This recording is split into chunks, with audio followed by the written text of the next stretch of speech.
Hi friends, welcome back. तो भैया आज की जो खबर है वो ये है कि जो जयशंकर हैं उन्होंने भी पाक मिनिस्टर से मिलने से मना कर दिया है।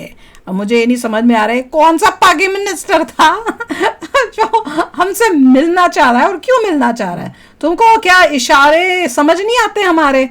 मतलब बेइज्जती करके ही तुम्हें समझ में आएगा। जब तक तुम्हारी बेइज्जती नहीं हो तुमको समझ नहीं आता कि जैसे होते ना, कई होते ना बेशरम लोग जो आपको जबरदस्ती आपके घर आएंगे और उनको समझ नहीं आती कि you are not welcome in our house. फिर जब उनकी बेइज्जती करोगे फिर उनको समझ में आता है कि भैया दे आर नॉट वेलकम। नहीं तो वो आ जाए बिना इनविटेशन के आते रहते हैं। तो ये उसी टाइप की हरकत कर रहे हैं वहां पे भी बांग्लादेश का पता चला, उनका प्राइम मिनिस्टर वो भी बड़ा मोदी जी से मिलने के लिए उसको बड़ा वो हो रहा है कि मैं किसी तरह से मिल लूं।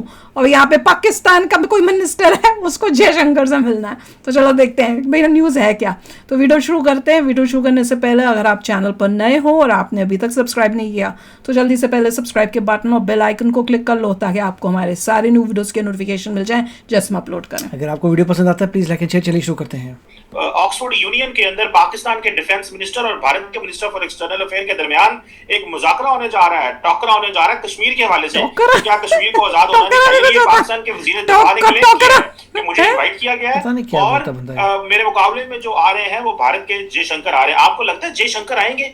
मुझे तो बड़ा मुश्किल लगता है। क्या डॉक्टर जयशंकर इस बात के लिए तैयार हो जाएंगे कि वो हमारे डिफेंस मिनिस्टर ख्वाजा आसिफ के साथ कश्मीर को लेकर डिबेट करें? मुश्किल लग रहा है, बहुत ही मुश्किल लग रहा है, क्योंकि अपने इंडिया पाकिस्तान के जो रिलेशंस चल रहे हैं छोड़ो, लोगों से बात नहीं करते जो है वो बात करने के लिए भारत से पाकिस्तान के किसी मिनिस्टर से बात करने के लिए भारत से कोई तैयार होगा। अगर देखा जाए तो डॉक्टर दोनों हस्बैंड वाइफ अलग अलग बैठ गए आप ऐसे रोज किया करूंगी। इंडिया के दोस्तों और दुश्मनों से निपटने का जो तवील तजुर्बा रखने वाले एक सीनियर सियासतदान का माने कि इंडिया का असर रसूख महदूद हो गया। वो कहते हैं पाकिस्तान ने भारत के साथ सिफारती ताल्लुकात में कमी लाई है जबकि तिजारती ताल्लुकात खत्म कर दिए हैं। सवाल ये है कि पाकिस्तान आलमी दुनिया को कैसे भारत के खिलाफ कोई अमली इकदाम उठाने पर मजबूर कर सकता है। तो जयशंकर साहब ने नहीं वहां पे आना, लेकिन मैं एक जरूर भेजूंगा फॉरेन अफेयर जो डिपार्टमेंट है कि तैयारी अगर आने का प्रोग्राम बन जाए तो तैयारी के लिए ख्वाजा साहब की 2-4 तकरीरें नेशनल असेंबली की जरूरत है। क्या खुद ही हंसी रहा है, आधी पंजाबी में होती है जी, खुद ही मजाक उड़ा रहा है। अंग्रेजी बोल लेंगे ताड़ साहब वो इतनी लंबी लोगों का मजाक। एक मिनट के लिए हम ये सोच लें कि ये डिबेट होगी तो इसका अंग्रेजी तो इसको भी नहीं आती थी। बड़ा ये है कि डॉक्टर जयशंकर जो है वो कुछ ही देर में ख्वाजा आसिफ साहब को हो सकता है कि चित कर दे। जी हाँ, ये खतरा भी मौजूद है। तो मेरा ख्याल है कि ख्वाजा साहब को जरा अवॉइड ही करना चाहिए कि वो ऐसे लोगों को मुंह नहीं लगाते के ऊपर कहीं भी जो है वो डिबेट करें। या जय हिंद दोस्तों लगता है पाकिस्तानी रक्षा मंत्री को अपना मजाक उड़ाने का ज्यादा शौक हो रहा है, क्योंकि रक्षा मंत्री है पाकिस्तान में, रक्षा मंत्री है नहीं, फॉरेन मिनिस्टर से बात कर रहे हैं, रक्षा मंत्री से नहीं। इंडिया के रक्षा मंत्री से बात करो, डिबेट करना पागल लोग। अजीब सा लग रहा है। आपको क्या लगता है ये कॉमेडी शो से कम होगा? ये बंदा, इसकी ऐसी वीडियो वायरल है। अगर आप देखें तो एक वीडियो बहुत कॉमेडी वाली है कि ये बंदा कच्छा उतार के नहर में कूद रहा है एज ए डिफेंस मिनिस्टर। ठीक है, वो वीडियो इसकी वायरल है और बोलता है तो पंजाबी और उर्दू मिक्स बोलता है। तो दिखाओ ना वीडियो, एक बार ये पागलों को दिखाने की जगह वीडियो दिखाओ ना बोलना। ठीक है, चलो अच्छी बात है, अपने रीजनल लैंग्वेज को प्रमोट करो, ठीक है, लेकिन फिर भी टूटी फूटी इंग्लिश बोलने की कोशिश करते हैं। नहीं बोलना इंग्लिश तो बिल्कुल मत बोलो। नहीं आती तो क्यों बोल के मजाक उड़ाते हैं? कह रहे हो कि हम अपने रीजनल अपने क्षेत्रीय भाषा में बोलेंगे तो फिर बोलो क्षेत्रीय भाषा में डिबेट करो, लेकिन इंग्लिश में डिबेट करेंगे ऑक्सफोर्ड यूनिवर्सिटी में डॉक्टर जयशंकर साहब से। ये इन्होंने अपना लगभग, मैं तो कहूँ अगर आधा जीवन डिप्लोमेसी में ही निकाल दिया, उनसे ये डिबेट तो ये कॉमेडी शो से कम नहीं होगा। बेइज्जती होगी पाकिस्तान की। इंटरेस्टिंग बात है। मुझे समझ आ गया। ऑक्सफोर्ड यूनिवर्सिटी में डॉक्टर जयशंकर साहब और ख्वाजा आसिफ साहब ये ख्वाजा कॉमेडी प्रोग्राम करने की तैयारियां कर रहे हैं। अब डॉक्टर जयशंकर जो है सारी जिंदगी, और पीएचडी डॉक्टर, मजे की बात है, मुझे पीएचडी है चीमा साहब, सारी उम्र वो बंदा। तो ये भी तो डॉक्टर है, ये भी तो हंस रहा है ना, मैं पीएचडी करने आई हूं, मेरे को कुछ नहीं आता। उसकी शक्ल ही बदल गई होगा। और ख्वाजा, मैं एक वर्क करूंगा बात में, मुझे पता है वैसे कि डॉक्टर जयशंकर साहब ने नहीं वहां पे आना, लेकिन मैं एक एडवाइस जरूर भेजूंगा फॉरेन अफेयर जो डिपार्टमेंट है कि तैयारी अगर आने का प्रोग्राम बन जाए तो तैयारी के लिए ख्वाजा साहब की 2-4 तकरीरें नेशनल असेंबली की जरूरत है। उनकी तकरीरें आधी पंजाबी में होती है जी, आदि हो तो अंग्रेजी बोल लेंगे ताड़ साहब, वो इतनी लंबी तुम बोल लोगे बेटा, की पता हो सकता है कि मतकारी जान, लेकिन एक वीडियो में उनको जरूर दिखाएं कि वो सियालकोट के पास एक नहर के ऊपर कच्छा पहनकर छलांग भी सभी बोले जा रहे हैं एज ए डिफेंस मिनिस्टर। मतलब नंगे होके मार दिया पानी। बात बताइए कि वो एक कॉमेडी शो होगा। मैं तो कहता हूँ दोनों कंट्रीज के एंटरटेनमेंट के लिए वो होना चाहिए। इनको भी एंटरटेनमेंट जब पाकिस्तानी कब तो नहीं लोगों के मेंबर रहा है पार्लियामेंट का, 30-40 साल उसके पास तजर्बा है, फॉरेन मिनिस्टर रहा है, डिफेंस मिनिस्टर रहा है, कुछ ना कुछ तो ताड़ साहब उनके पास टीम भी तैयार करने वाली होगी। ऐसी बात तो नहीं है ख्वाजा टफ कंपटीशन दे सकते हैं डॉक्टर जी, टफ कंपटीशन देखा इसको कैसे जला है। टीम की और तैयारी की जरूरत होगी डॉक्टर जयशंकर को, ख्वाजा साहब तैयारी की जरूरत ही नहीं, ऑटोमेटिक में।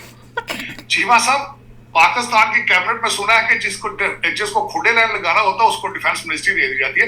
पहले वो आपके खटक साहब थे जो नजर ही नहीं आते, जो परवेज खटक साहब थे ना, वो मिनिस्टर थे, तो बड़े बिजार थे। वो कहते थे इसमें ना कोई इख्तियार है ना पैसे है इस मिनिस्ट्री ਦੇ ਵਿੱਚ ਇੱਥੇ ਦੇ ਭਾਣ ਨੇ ਸਿਰਫ ਕਹਿੰਦੇ ਮੈਨੂੰ तो ਰੱਖਿਆ ਨਾ अंगूठे लाने वास्ते। लेकिन चीमा साहब इंटरेस्टिंग फैक्टर है, कहा ये जा रहा है कि ऑक्सफोर्ड में जो एक डायलॉग होगा, यानी कि डॉक्टर जयशंकर और उनके साथ साथ हमारे जो डिफेंस मिनिस्टर है ख्वाजा आसिफ साहब, उनका नाम काफी लिया जा रहा है और कहा ये जा रहा है कि ये दोनों जो है वो हो सकता है कि डिबेट करें कश्मीर के ऊपर। अब क्या डॉक्टर मिनिस्टर ख्वाजा आसिफ के साथ कश्मीर को लेकर डिबेट करें?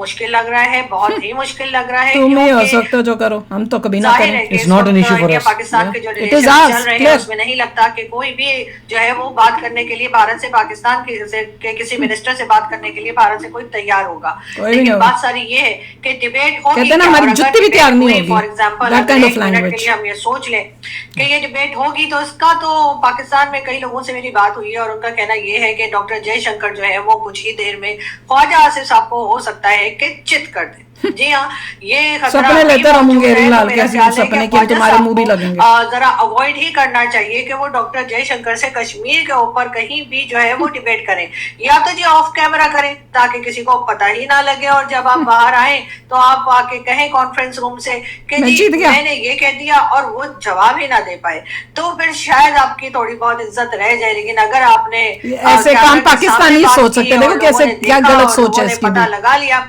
कि इंडिया के लिए is not an issue, we need to नहीं है कश्मीर के ऊपर, पहले बोल चुके हैं। यहाँ पर बात थोड़ी गड़बड़ा जाएगी। जहां तक मुझे मालूम है या मैं लोगों से बात करती हूँ तो कई बार पाकिस्तान की तरफ से ये कहा गया कि जी 370 को वापस लाया जाए। तुम कौन होते हो? एक टीवी चैनल पे बैठकर हामिद मीर साहब जो हमारे यहाँ के जर्नलिस्ट है, टीवी एंकर है, उनके साथ यही बात की कि 370 जो है वो आ जाना चाहिए, और अगर कांग्रेस की हुकूमत आई कश्मीर में तो डेफिनेटली 370 जो है वो आ जाएगा। लेकिन बात सारी ये है कि 370 दोबारा लग जाने से, 370 वापस आ जाने से कश्मीर में पाकिस्तान को क्या फायदा है? अगर पाकिस्तान के आप किसी भी पैनलिस्ट से या किसी भी पाकिस्तानी से ये पूछें जो इंडियन टीवी पे जाते हैं या जो इंडिया के बारे में डिबेट्स करते हैं, उनसे अगर आप ये पूछें पाकिस्तान को क्या बेनिफिट है तो वो नहीं बता पाते, और अक्सर इस किस्म की बात करते हैं कि हम फायदा नहीं देखते, लेकिन 12 हमें 370 जो है वो वापस लाना है कश्मीर में। भाई इस न्यूज को तो पहले छोड़ो, जो ये 370 वापस लाना है और कांग्रेस भी यही चाहती है और पाकिस्तान भी यही चाहता है, तो भाई ये हर एक हिंदुस्तानी को क्लियर कर दो कि कांग्रेस और पाकिस्तान एक ही हैं। अगर तुमने कांग्रेस को वोट दी तो इसका मतलब है तुम पाकिस्तान के साथ हो। अब इससे ज्यादा मैं क्या बोलूं। अब back to the news main जो है, जो जयशंकर जी की है, उसमें ये लग रहा है कि ऑक्सफोर्ड यूनिवर्सिटी में जो डिबेट्स होती हैं तो उस डिबेट में इनका जो भी डिफेंस मिनिस्टर है वो आएगा, और वो एक्सपेक्ट कर रहा है कि जयशंकर आएंगे इनके साथ। हम किसी के भी ऊपर तुम्हारे लिए डिबेट करने, तुम लोग हमारे लिए इतने इंफीरियर हो, मतलब लो लेवल हो कि हम तुम्हारे से बात करना भी अपनी तौहीन समझते हैं। समझ में आ गई? अपनी इंसल्ट समझते हैं। ये क्लियर कर लो तुम अपने दिमाग में। जयशंकर जी ने पहले कह दिया था Kashmir is not an issue, it's not an issue, आपको वकेट करनी है हमारा एरिया, दैट्स इट, आप छोड़ के चले जाइए, वकेट कर दीजिए, हमारे एरिया को वापस कर दीजिए, दैट्स ऑल देयर इज। हमारा सब्र का बांध नॉट कोई डिस्प्यूट कोई डिबेट वाली बात नहीं हो रही, साफ साफ कॉन्सेप्ट है, छोड़िए जाइए और हमारा एरिया हमें वापस करिए। वो तुमको क्या लगता है इसमें डिबेट की क्या जरूरत है? हम तुमसे डिबेट करेंगे, वो भी उस चीज पे जिस चीज जो हमारी है। तुमको डिबेट की जरूरत होगी, हमें कोई डिबेट की जरूरत नहीं। तुम डर रहे होगे, हम नहीं डर रहे। हमारी जो चीज है वो हमारी चीज है। 370 से उनको फायदा ये होता है कि then becomes not a part of India. Exactly, इसलिए उनको फायदा होता है। अगर कांग्रेस ये बोल रही है कि हम 370 लाएंगे तो वो हमारे देश के दुश्मन है, ये क्लियर कर लो। और हमारे अगर कोई भी कट ऑफ कर रहे हैं। हाँ, और अगर कोई भी अब इंडियन मेरे यहाँ पे आके कमेंट करेगा प्रो कांग्रेस या राहुल गांधी, तो मुझे समझ में आ जाएगा यू आर अगेंस्ट इंडिया, अपने भारत अपने देश के गद्दार हो तुम। अब बोल के देखो यहाँ पर कुछ भी। तो चलो यार, चलते हैं, अभी शेयर करना अपने थॉट्स। मिलेंगे नेक्स्ट वीडियो में बहुत ही जल्द। Till then take care and bye bye. तो अगर आप मेरे इस चैनल पे नए हो तो जल्दी से सब्सक्राइब के बटन को हिट करो और बेल आइकन को क्लिक करो, ताकि आपको मेरा जब नया वीडियो मैं लगाऊं आपको उसके बारे में जल्दी से पता चल जाए।